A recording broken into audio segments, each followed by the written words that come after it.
Hello, everyone, and welcome to Calculus. Before I begin, I would like to share something. I actually made some calculus videos. Most of them are differential calculus videos, or in short, derivatives. You see, there's no problem about me uploading these videos. All right. So maybe I could start uploading, let's just say, videos about integral calculus, in which we will discuss that in the future. Or I'd rather start limits, which is also another part of the discussion in calculus that we will discuss that in the future. But the problem here is that the sequence is not logical. I mean, the way we're going to discuss or learn is not that logical. It's not proper. So it's like instead of going step one, step two, step three, we start from step three, then step one, then step two. Unless there's a reason behind it, which is supposed to be valid, then yes, sure, I can do that. But for me, what I'm going to do is I think it would be better if we're going to start in a proper way. So that means we're going to start all over from the beginning up to the end.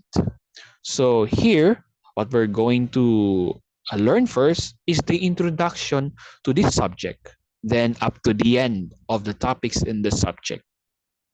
All right? So that is actually my goal. I even made the introduction of calculus actually. I think that's calculus introduction. But the problem there is that it lacks some information. Yes, I think discussed that in brief manner, but the problem is that let's just say it lacks something important or some important information. All right. So with that in mind, let's now start with the introduction. Then we can discuss other videos in the future until we reach the end. So without further ado, let's now begin.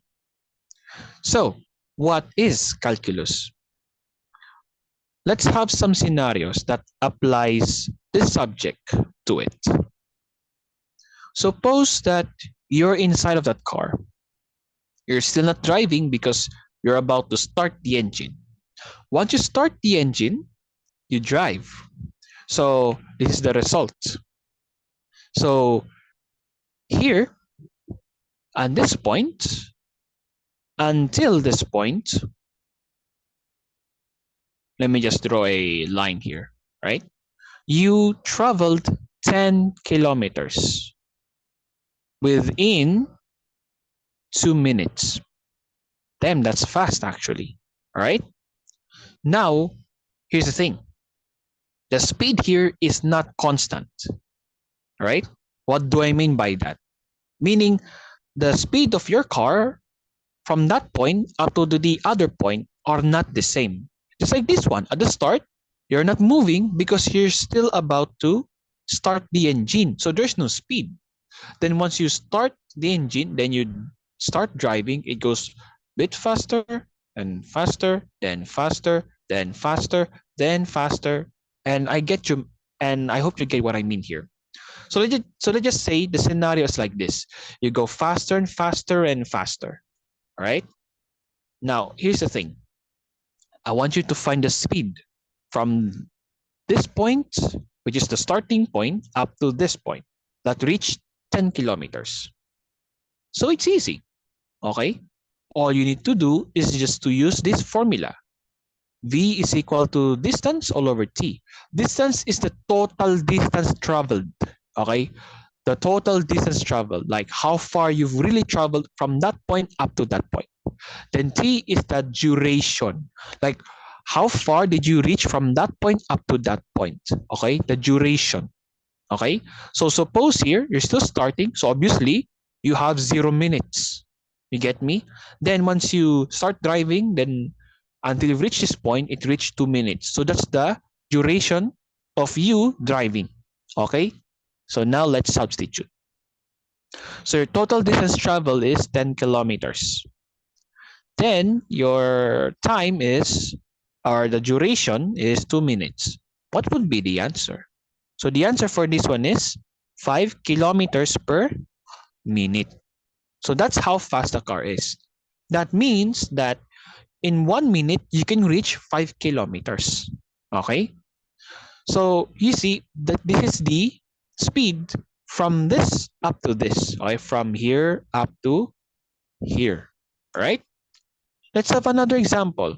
Okay? Let's continue down the road. So remember that this is in 10 kilometers, right? Then again, you've reached 10 kilometers in the duration of 2 minutes, right? Now, here's the thing. Okay? Let's just say that 10 kilometers, then you start from, then let's just say you want to find the speed at this point. Okay? From here up to here. So here, let's just assume that you've achieved the 15 kilometers, and the duration for this one, let's just say it's 3 minutes. Okay? 3 minutes. Okay? So it took you 3 minutes to achieve 15 kilometers. So I want you to find the speed from this point up to this point. Okay? From this point up to this point. Okay? So how though? How would you do that? Okay, so here we're going to use this formula instead. Change in distance all over change in time. Okay, because here what we're trying to find is speed from this point up to this point, right? So at this point we're trying to find the speed. So therefore we need to find first the total distance traveled. But you see, you start from here up to there. So what would be the total distance you traveled from here up to there? All right, so you're going to find a distance between 10 kilometers and 15 kilometers. So you will use this one. So this is distance 2 or final distance minus distance 1 or your starting distance all over T2 or your basically the length of the duration of that second distance, and T1 is the length duration of the first distance, which is 2 minutes. So now let's substitute. Okay, also by the way, we also have delta T because right we are looking for the speed here, right? So not only we're going to find the distance between 15 kilometers and 10 kilometers, but also the time here. All right, the time you've reached from 10 to 15 kilometers. So that means we will use this formula. So your D2 or your final what's that again? Final distance is 15 kilometers minus D1, which is your 10 kilometers, all over, what's this? T2 is 3 minutes minus T1 is 2 minutes. Okay, so now let's simplify.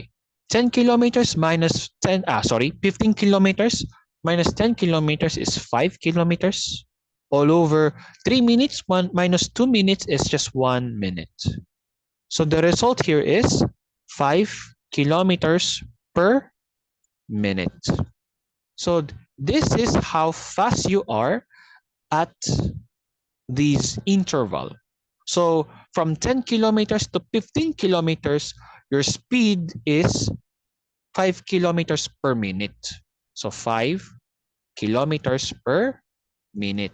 So that is your speed at this interval.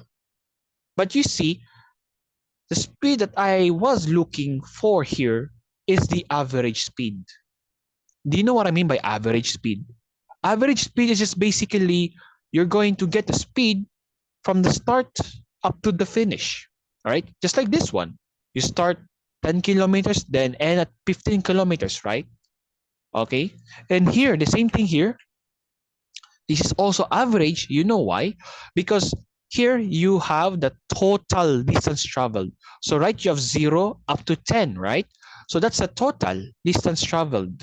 So it shows that you start from the initial point, which is your starting point, then you end at the finishing point. So you have 2 points to consider. You get me? You have 2 points to consider here, the start up to the finish. start up to the finish. The same thing for the time, start up to the finish. You get me? So from start up to the finish, you have 10 kilometers, and start to finish, you've reached the duration of 2 minutes. So this is basically getting the average speed.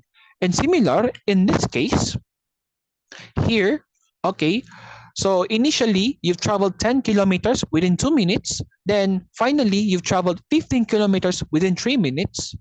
So you have 2 points again.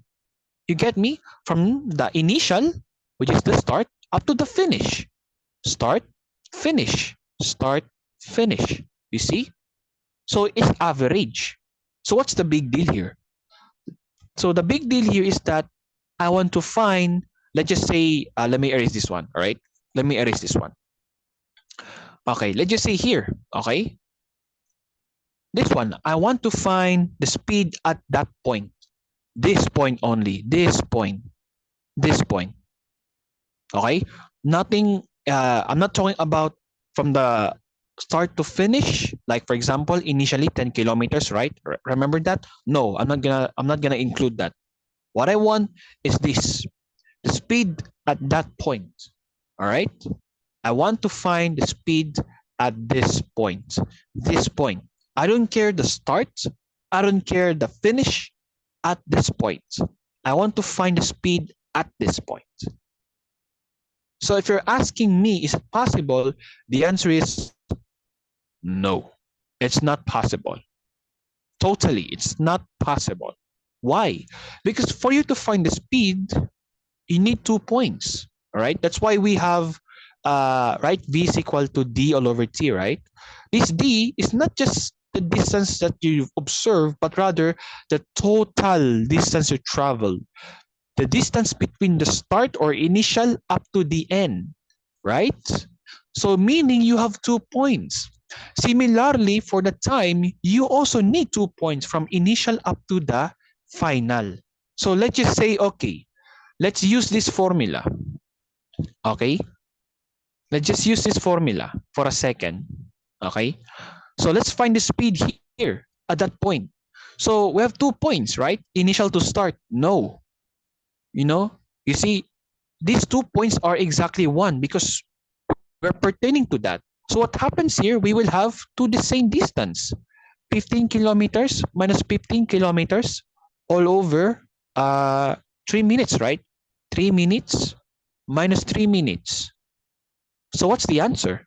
0 all over 0, which is undefined, invalid. So you cannot exactly find the speed at that moment, you know? Because remember, if you want to find the speed, you must have what? The start and the finish, the initial and the final. That is what you need. Here, as you can see, the main reason why we have the same points, it's because these points are in the same location. Because if you want to find the exact speed at that point, that means 2 points are in this position. So the same distance, the same time. And that's a problem. You cannot exactly find the speed here. But what if maybe not exactly, but by approximate? Can we do that? We will discuss that later, all right? Because here, what if, let's just say, we want to find the speed at that point, at least by approximate. Can we do that? We will discuss that later, all right? Or in the future discussions, okay? Because this one is actually very important, especially in physics and in real life applications. Let's have another example. Suppose you have a swimming pool, all right? So here's the thing, okay? This one, it's easy for you to observe because there are waters in full, all right? Now, the formula for this, for this volume, since because you see this is a swimming pool and it looks like a rectangle, but in a 3D version, so we're including volume here. So the volume is length times the width times the height. So I do believe this is the width, and then this one is the length, and the height of the swimming pool is the height. You get me? So what if, let's just say, the swimming pool is decreased and let's just say the water is at this point, right? It's at this point. Can we find the volume for this one? Can we find the volume for this one? Right, let me just draw. Hold on. Yeah, there we go. So can we find the volume of the water in the swimming pool? Well, to answer that question, yes, as long as we know the height, we know the length, we know the width of the water that is shaped by this rectangular swimming pool. So yeah, sure, we can. We can actually find the volume in this case, all right? But now here's the thing. What if we're talking about speed here, right? Not the distance, but rather the volume, how the volume changed throughout the time. So let's just say this is full, right? So let's just say this is 30 cubic meters. Okay, again, example, that's a volume. Then here suddenly, let's just say the water's decreased. Okay, so let's just say this one is decreased into 15 cubic meters. So what would be the speed that reach from this point up to this point? So what would be the speed? Okay, how fast it is that the water decreases from 30 cubic meters up to 15 cubic meters. So you can use this formula, all right? Let's just say the total time duration, let's just say it's 10 minutes, all right, 10 minutes. So here, your final volume would be 15 cubic meters minus 30 cubic meters all over the total duration here. I think it's 10 minutes, right? Yeah, 10 minutes. So what would be the answer here? All right. So this would be 1.5 cubic meters per minute. All right. This is supposed to be negative because negative 15 minus 30 is negative 15. All right. But we're talking about speed here. All right. We're talking about speed. So it shall not be negative. It's always be positive. So let's remove that. So that means this is how fast the swimming pool can reduce. In 1 minute, it can reduce the volume of 1.5 cubic meters. But similarly, okay, you see, let's just say we have aquarium. Okay, we have aquarium. This is the aquarium, okay? So let's just say I destroyed something here. Like I poked the aquarium at this point. What will happen here? All right. What will happen here is that the water will decrease. Okay. Let me give you an example. Right. I poked the hole here. So what happens? It decreases from here, then from here, then from here. Then after that, nothing more, because it's spilled already. You get me? This one, I represent it as the height. You get me? So here's the problem. Okay. If you can find the speed of the volume decreases from initial up to the final, which is just the same thing of how we relate the car. Remember earlier, right? Which is just the same thing of how fast you've traveled, between from the initial position up to the final position. Now here's the question for you. Okay, here's the question for you though. Now, how about what if you want to find how fast does the volume decreases at this time? Oh, wait, sorry. Wait. At this point, right? Right? I told you I poked the hole here. So it's the water spilling out, right? So it decreases and decreases. So how fast does the volume decrease until this point? All right. Let me just draw that. All right. How fast is the volume decreasing at this point? All right. At this point. How fast it is? All right. How fast is it? So of course, you need the initial something, the start up to end. This is the final, right? This is the final, and this is the initial. But again, I want at this point only. So there's no relation of the initial or final whatsoever. I want at this point. So similarly, we will have what? Undefined results. Okay, because if you're going to find the speed of the volume decreasing throughout that time, you know what will happen? Okay, the same thing what happened to the car. We want to find the speed at that point exactly, right? It would be undefined. So let's just say that the volume here, let's just say it's 10 cubic meters. Okay, this is the aquarium. Okay, I'm just giving you an example. Okay, so if you want to find the speed of the volume decreasing at this point exactly, not from the initial, not between the start up to the finish, not between initial to final, no, rather at this point, you know what will happen? We will have 10 cubic meters minus 10 cubic meters. Then let's just say the time it reached from this point, let's just say it's what do you call this one? It's 5 minutes. All right. So that means we will have 5 minutes minus 5 minutes. So the answer is 0 all over 0 or undefined. Plus, it's actually hard, because you see, once the water starts spilling, it will decrease and decrease and decrease, right? So here, that means it will decrease the volume. So that sucks because, you're going to measure bit by bit, like for example here, right, this is full, then it decreases, then it decreases, then it decreases, then it decreases here. So you're going to take a look one by one, step by step, like how much height it decreases, how much volume it decreases at every time, every single point of time. So that sucks, right? So that would be very hard. So how would you find the speed of the volume decreasing if you're going to do it step by step, especially at this one? You want to find the speed at this point, right?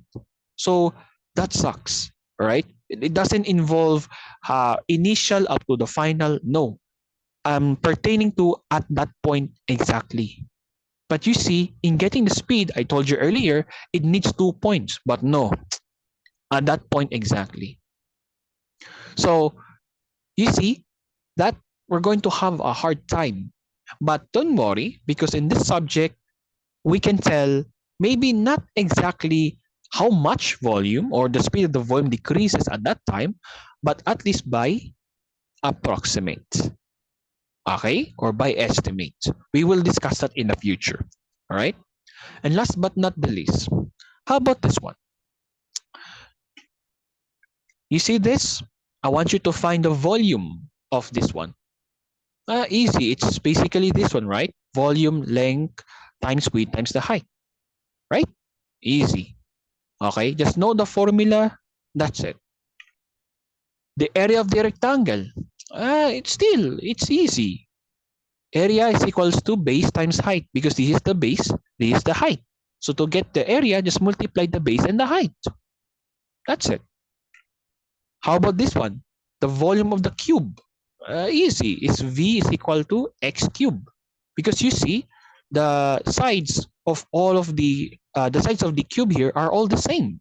So x, x, x. Wait, yeah, x. So x times x times x, x cube. See? Area of the triangle is just basically 1/2 of the product of base and the height. All right? See? And this one, area of the circle. The area is pi r squared. So, yeah, these are all, let's just say, geometric shapes, and it has its own volume or formula of its area. You see? So yeah, you can say that, yeah, it's easy because you already know this one from your geometry class, unless you don't know or you didn't listen or you have no idea about it, especially its basics, But now at least I gave you the idea of what their area or volume is. But let me give you a question. Can you find the area of these two shapes? Can you? This is irregular. How can you find the area of this one? And for this, maybe you can combine with geometric shapes. Then you can get the area for this. But what if you don't know any geometric shapes that you can combine for this one and you're asked to find the area for this shape? Can you find the area of these two shapes? Can you? Well, we don't know though. All right.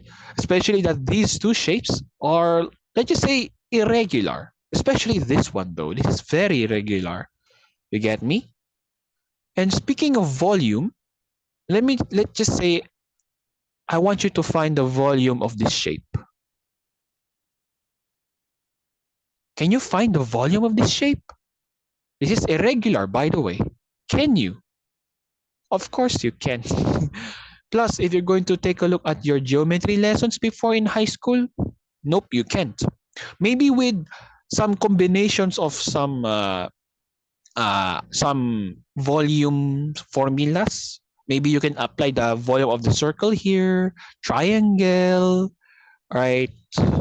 And so on and so forth. Maybe you can. Maybe you can, all right? But you have to approximate it. Okay? So you're going to divide all these parts that would look similar to one of the at least basic geometric shapes like square or circle or ellipse or let's just say a triangle. But you see, it's gonna be hard. So what would be the volume for this one? So far, we're talking about changes, right? Changes. The one we talk about the speed, then we talk about areas, then we talk about volume. These are some of the applications of calculus. All right? Remember the car I told you, I want you to find that speed at that point exactly, you know? It seems like it's impossible. But maybe by estimate or approximate, I think we can do that. Especially here, how can you find the area that is so irregular? Well, we can't though, right? But with calculus, you can, even if it's not exactly, at least by approximate. All right? So these are some of the examples of the application of calculus. All right? So we will continue this one. We will continue this one next time. See you soon.